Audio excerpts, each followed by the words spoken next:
야, 빨리 들어와. 방 잡았다. 서영이라는 직장 동기가 문 앞에서 저를 불렀습니다. 밖엔 간판이 휘황찬란한 코인 노래방도 있고 좀 더 제대로 된 노래주점도 즐비한 곳이었는데 우리는 그중 가장 큰 유흥 노래방으로 들어왔습니다. 무리 중에 한 명이 오늘 좀 달려보자며 유달리 들떠 있었거든요.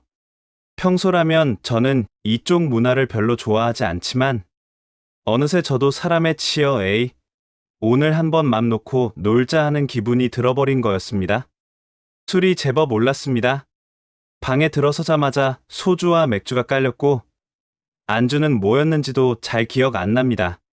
소파에 앉아 헛웃음을 짓고 있는데 직장 동기 누구 하나가 얼큰한 상태로 탬버린을 들고 야, 여기 도우미 불러도 되냐?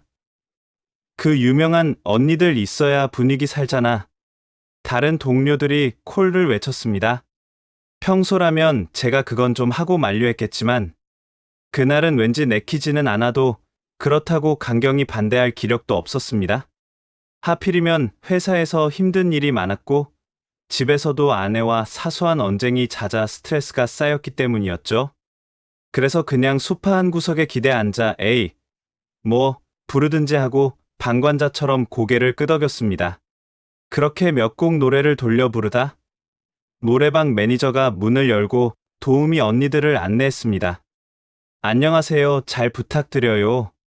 4~5명쯤 들어왔는데 얼굴들이 제법 화장 진하게 꾸며진 느낌, 옷차림도 야시시한 느낌이 스쳐갔습니다. 다들 짙은 립스틱과 타이트한 미니 드레스를 입고 들어오자마자 오빠들 안녕하세요 하면서 스스럼없이 소파에 착석합니다.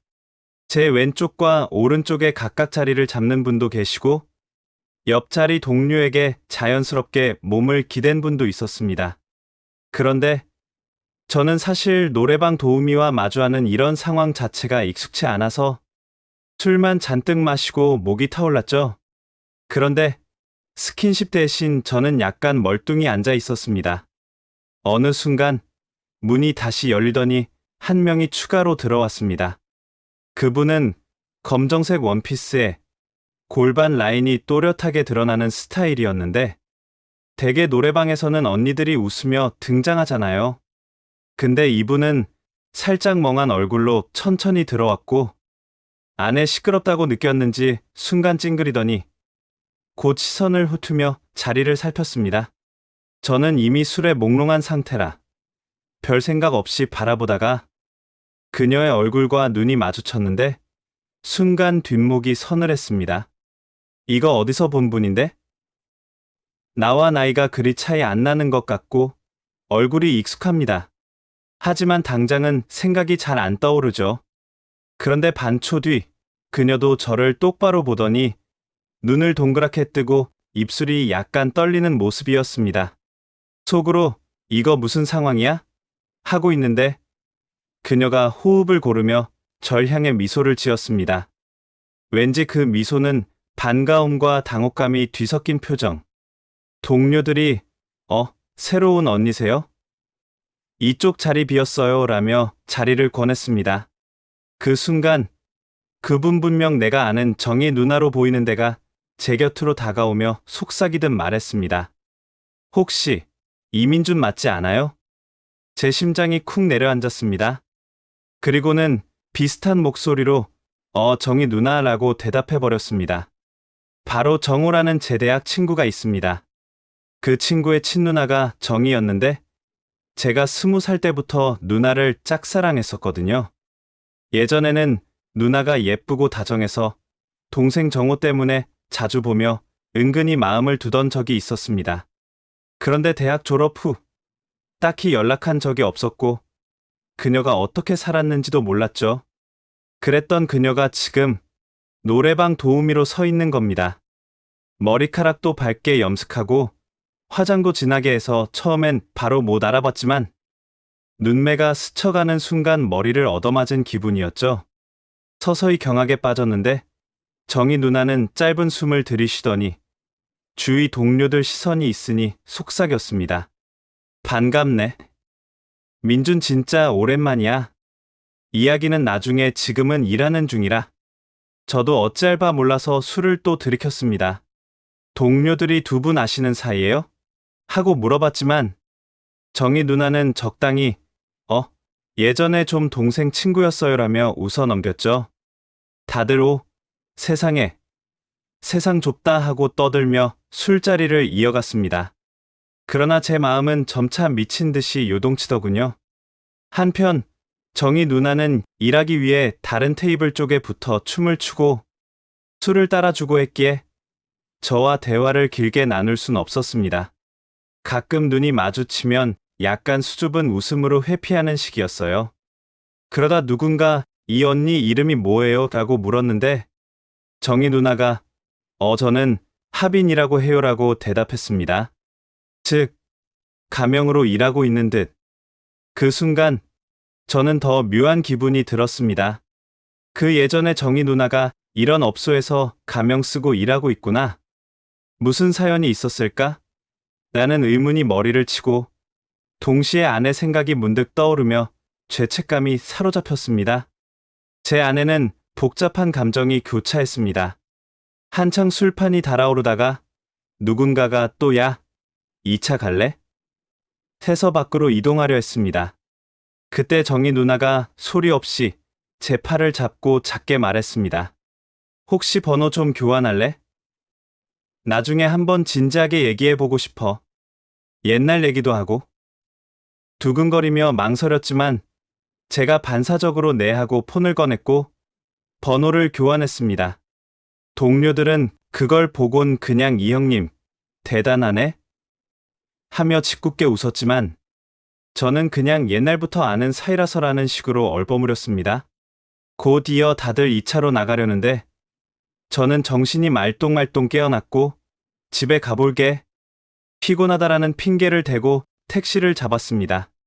집에 돌아오니 새벽 2시쯤 아내는 자고 있었습니다. 저는 샤워를 하고 침대에 누웠지만 눈이 떠져서 잠을 이룰 수가 없었습니다. 한시도 잊을 수 없는 충격이었습니다. 내가 짝사랑했던 그 누나가 왜 이 자리에? 결혼은 했을 텐데 이런 일을 한다고? 온갖 상상이 스쳐갔고 동시에 묘한 흥분과 설렘도 느껴졌습니다. 솔직히 저도 어릴 때 정희 누나가 한때 제 로망이었으니까요. 그리고 한 가정의 남편인 제가 이런 감정을 느끼는 건 윤리적으로 옳지 않다라는 걸 알면서도 사람 마음이 뜻대로 되진 않았습니다.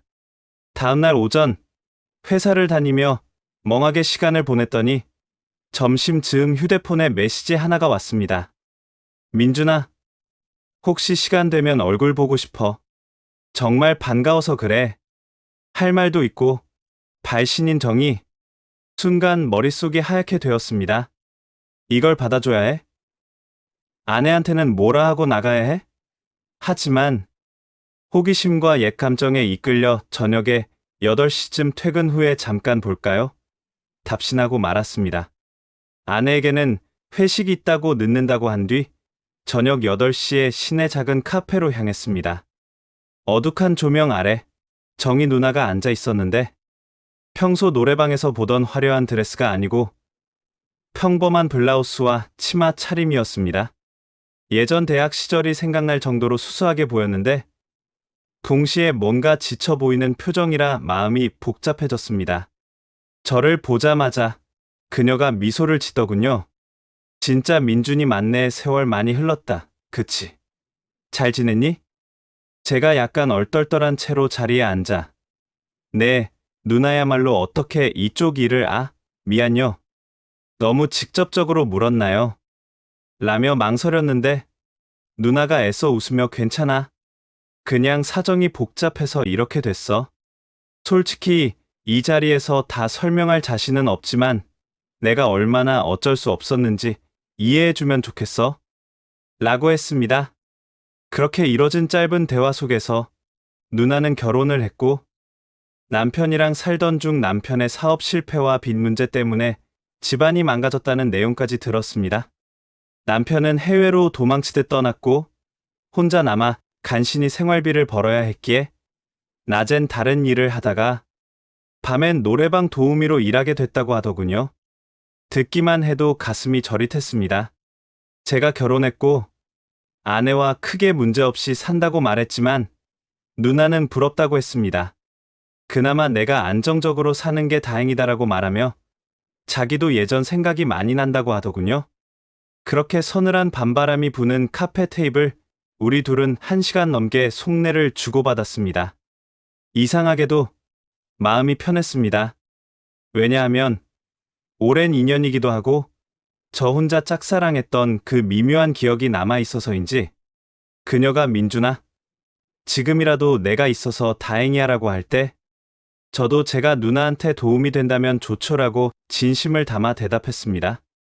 하지만 그게 어떤 도움이 될지 저도 막연했습니다. 그 후 저는 하루 이틀 간격으로 정희 누나와 연락을 주고받았습니다. 아내에게는 여전히 야근이라 핑계댔지만 사실상 누나와 몰래 만나는 횟수가 점점 늘었습니다. 저희는 재회 후 과거 대학 시절 이야기로 웃음을 나누기도 하고 때론 노래방 근처에 있는 그녀의 숙소 원룸형 오피스텔에 같이 들어가 간단히 술을 마시며 몸을 기대 앉아 대화하기도 했습니다. 그때 제 안에선 이미 이건 도덕적으로 잘못된 길이란 걸 알았지만 참을 수 없는 끌림에 휘말렸습니다. 누나도 가정을 지키고 싶지 않은 상황이라면 이미 남편과 별거 상태라고 하니 저는 유부남이지만 그래도 내가 잠깐 의지가 돼 줄 수 있지 않을까? 라는 어설픈 생각을 했던 것 같습니다. 그러다 결국 선을 넘은 건 한 달가량 이 상태가 지속된 어느 밤이었습니다. 저는 또 아내에게 회식이라고 거짓말을 하고 정희 누나와 밥을 먹은 뒤 누나의 원룸에 따라 들어가게 됐습니다. 원룸이라기보다는 고시텔에 가까웠지만 그래도 간단한 침대와 작은 주방이 있는 형태였죠. 문을 닫고 들어서자 두 사람이 동시에 분위기가 묘해졌습니다. 이번엔 자리가 좁아 책상에 나란히 앉아 캔맥주를 나눠 마셨는데 마치 청춘 로맨스처럼 서로 눈을 피하지 않았습니다. 누나가 조용히 민준아, 미안해. 내가 이런 일을 하는 것도 그렇고 너도 아내가 있는데 하며 눈시울을 붉혔습니다.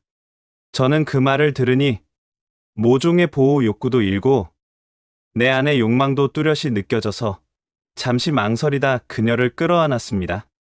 그녀가 고개를 들어 제 눈을 보는데 이미 등골이 저릿했고 이대로 가면 큰일 나겠다는 생각이 들었지만 멈추지 않았습니다. 그날 우리는 서로를 깊이 탐했습니다. 작고 허름한 침대였지만 감정이 폭발적으로 올라와 아찔한 시간을 보냈죠. 대낮에도 아니고 늦은 밤이라 창밖은 어둑했고 노래방 도우미라는 신분의 그녀와 유부남인 제가 이렇게 되어버린 상황은 말 그대로 금지된 탐닉이었습니다. 하룻밤을 거의 뜬 눈으로 지새우며 술기운에 도취된 우리가 서로 몇 번씩 스킨십을 나눴는지 잊을 정도였습니다. 그 와중에 제 머릿속에는 이러면 안 돼 아내가 알면 어떡하지라는 공포도 있었지만 그 순간은 본능이 앞섰습니다. 아침이 되어 옷을 챙겨 입으려는데 문득 현실감이 몰려와 이게 맞나? 하며 멍해졌습니다. 누나는 이불을 끌어안고 나도 정말 미쳤나 봐. 미안해라고 했고 저도 내가 더 미안하죠라며 한숨을 쉬었습니다. 하지만 머지않아 우리는 계속 만나게 되었습니다. 멈출 수가 없었으니까요. 느낌이 너무 강렬했고 옛날 좋아했던 사람과 뒤늦게야 결실을 본 듯한 착각도 들었습니다. 게다가 아내와의 관계는 어정쩡하게 유지 중이라 집엔 더욱 죄책감을 품고 돌아갔습니다. 집에서는 아내가 요즘 어떻게 된 거야? 자꾸 늦고 주말에도 바쁜 척하잖아라며 의심스러운 눈초리를 보냈습니다. 저는 그때마다 능청스럽게 업무가 정말 바빠하고 둘러댔습니다. 양심에 찔리긴 했지만 이미 누나와 일종의 관계가 깊어져서 헤어나오기가 쉽지 않았습니다. 또 노래방 도우미로 일하는 누나는 그 일 자체도 쉽지 않았겠지만 저랑 몰래 만나는 게 또 한 가지 스트레스였겠지요. 한 번은 제가 누나, 노래방 그만두고 다른 일 구하면 안 돼요? 라고 물었는데 누나는 시도해봤지만 쉽게 안 구해지네. 빚도 남아있고 조금 더 시간 필요해. 라고 대답했습니다. 저는 솔직히 이 상황이 길어지는 게 불안했지만 어떻게 조언해 줄 방법도 없었습니다. 그 사이 우리는 식사나 영화도 보며 평범한 연인처럼 데이트를 했습니다. 단, 서로가 만나는 곳은 대부분 아내나 다른 지인과 마주칠 확률이 낮은 시내 외곽이었죠. 혹은 누나가 사는 원룸에서 주로 만났고요. 거기서 뜨거운 밤을 반복하며 저는 아내 몰래 이런 일이 가능한가 스스로 놀랄 정도로 위험천만하게 살았습니다. 한 번은 대학 시절 친구 정우가 한국에 잠시 들어온다고 하길래 저한테 민준아, 우리 한번 만나자라고 연락이 왔습니다. 정우가 누나 어떻게 지내는지 아냐? 라고 묻기 전부터 식은땀이 나더군요. 사실 난 누나와 잠자리까지 하는 사이가 되었는데 정우에게 말을 할 수는 없으니 최악이죠. 부랴부랴 누나에게 정우 온대요. 혹시 만날 일 생기면 난 모르는 척 해야죠 라고 말했더니 누나도 지금 만나면 난 민망해서 미칠 듯이라며 피해 다닌다 했습니다. 결국 정우는 모르게 지나갔고 저는 거짓말 연기를 하느라 진이 빠졌습니다. 조용히 시일이 흐르는 동안 아내는 차츰 더 예민해졌습니다. 23개월이 지나니 집 안이 싸늘해졌고 부부 사이 대화도 줄었죠. 게다가 어느 날 아내가 당신 차에서 이상한 냄새나 향수 같은데? 라는 이야기를 꺼냈습니다. 사실 누나가 제 차에 탔을 때 남은 잔향이었는데 그걸 아내가 맡았던 겁니다. 그 순간 저는 심장이 덜컥 내려앉았고 억지 변명을 했습니다. 아내는 믿지 못하겠다는 눈빛이었죠. 내가 바보인가? 정말 바람 피우는 거 아냐? 하는 분노가 터졌고 저는 눈을 피하며 말도 안 되라고 했지만 사실 이대로 가면 들키는 건 시간 문제였습니다. 결국 얼마 안 가 아내가 제 휴대폰을 몰래 뒤졌고 누나와 주고받은 메시지 흔적을 일부 발견했습니다. 저도 안 지운걸? 하고 놀랐지만 이미 늦었죠.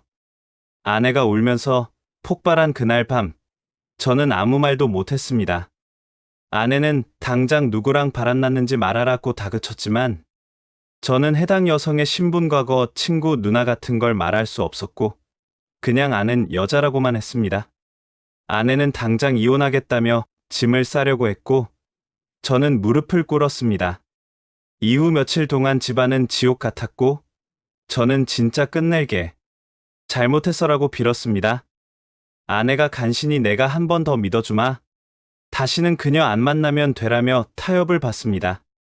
결국 그 길로 저는 누나에게 죄송하다는 전화를 걸어 더 못 만난다고 했습니다.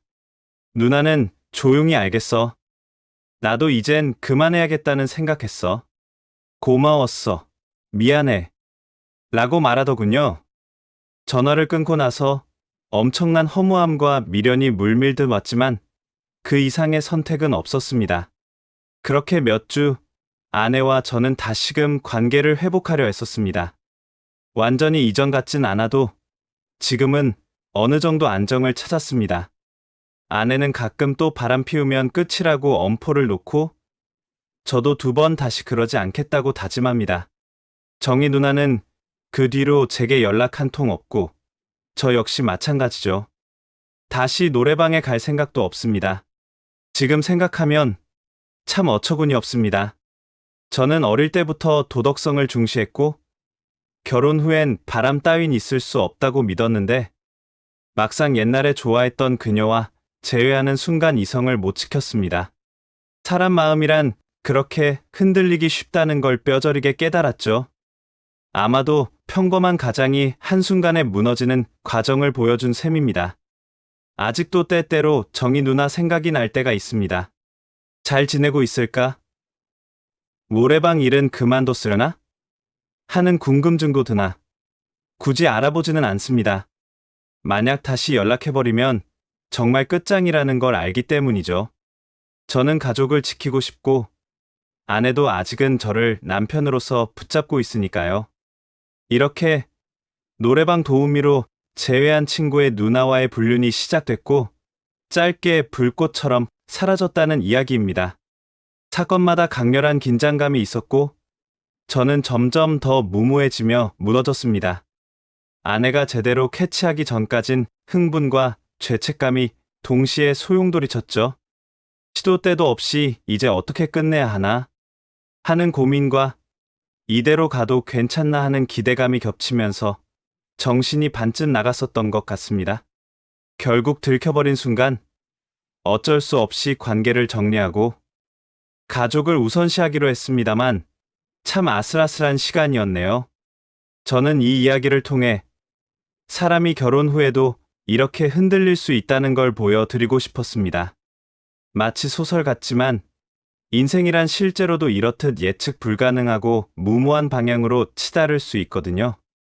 혹시라도 비슷한 상황이 오면 꼭 한 번 더 생각해 보세요. 큰 대가를 치러야 할 수도 있습니다. 저는 간신히 돌아왔으니 망정이지. 이혼까지 치달았으면 정말 인생이 쑥대밭이 됐을지 모릅니다. 하지만 그 과정에서 저 또한 분명한 쾌감이나 즐거움을 느꼈다는 게 사실입니다. 누가 봐도 부적절하나? 금지된 감정이 주는 묘한 중독성이 있잖아요. 인간이 참 이중적이고 저 역시 그 욕망을 이기지 못해 잘못된 길로 빠졌습니다. 그래도 이제는 다시 제자리로 돌아왔다고 믿으려 합니다. 아내가 배신감을 완전히 씻어낼 수 있을지는 미지수이지만 적어도 저는 성실히 노력하겠지요. 결국 스스로도 후회스럽고 달콤했던 이 비밀 관계를 이렇게 길게 써내려가면서 정리해 봅니다. 그리고 이 이야기가 여러분께 자극적인 흥미를 줄 수도 있지만 제 입장에선 당혹스럽고도 씁쓸한 추억이었습니다. 부디 여러분께서는 저처럼 한순간의 유혹으로 소중한 걸 잃지 않으시길 바랍니다.